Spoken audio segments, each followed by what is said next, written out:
Hello बच्चों, कैसे हो? सब ठीक हो? बच्चों, दो बैलों की कथा जो आपको कहानी में पढ़ा रही हूँ, मुझे उम्मीद है कि उसका भाग 1 व 2 आपको समझ में आ गया होगा। बच्चों, इस कहानी के माध्यम से प्रेमचंद जी जो हमें संदेश दे रहे हैं, केवल उन्हें हमें पढ़ना ही नहीं है, बल्कि हमें उसको अपने जीवन में भी उतारना है। आइए अब कहानी का तीसरा भाग पढ़ते हैं। दोनों बैलों ने कांजी हाउस में देखा कि कई भैंसें, बकरियां, घोड़े और गधे थे, पर किसी के सामने चारा नहीं था। सब मुर्दों की तरह पड़े थे। हीरा ने बाड़े की कच्ची दीवार देखकर उसे अपने नुकीले सींगों से तोड़ना शुरू किया। उसी समय ही कांजी हाउस का चौकीदार आ गया और हीरा की यह हरकत देखकर खूब डंडे मारे और मोटी रस्सी से बांध दिया। तब मोती ने दीवार में उसी जगह सींग मारने शुरू किए और आखिर 2 घंटे तक लगातार मेहनत करने पर और लगातार दीवार पर प्रहार करने से दीवार ऊपर से लगभग 1 हाथ गिर गई।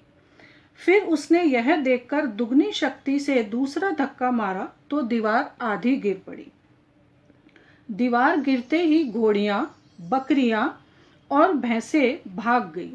फिर गधों को मोती ने जबरदस्ती वहां से भगाया। मोती लगातार अपने मित्र की रस्सी तोड़ने में लगा हुआ था, पर वह नहीं टूटी। तब मोती भी वहां से नहीं भागा और अपने मित्र के पास आ गया। मोती ने कहा, कोई बात नहीं, 9-10 प्राणियों की जान तो बच गई, वे सब तो हमें आशीर्वाद देंगे।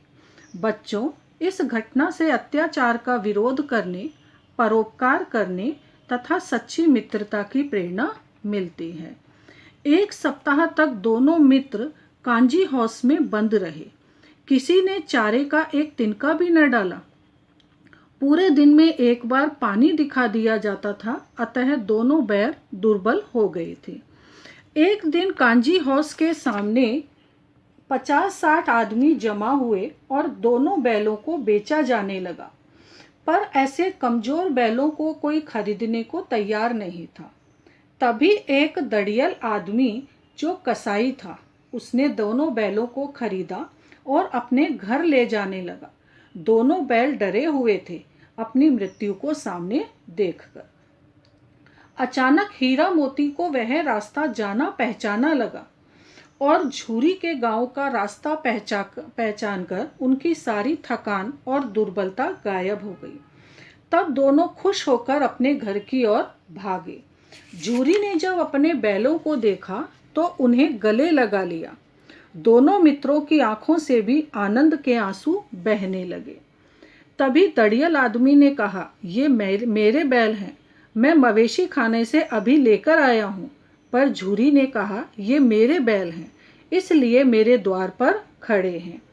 दड़ियल आदमी आग बबूला होकर बैलों को जबरदस्ती ले जाने लगा। उसी समय मोती ने सींग चलाकर दड़ियल आदमी को गांव के बाहर तक निकाल दिया। तब हीरा ने कहा, मुझे डर था कि कहीं गुस्से में आकर तुम उसे मार ही न दो। तब उसने कहा, हमारी जान को कोई जान ही नहीं समझता, क्योंकि हम इतने सीधे हैं। और दोनों पति पत्नी हीरा मोती को सहलाने लगे और उन्हें ढेर सारा प्यार किया। बच्चों, मुझे विश्वास है कि आपको यह कहानी समझ में आ गई होगी। धन्यवाद।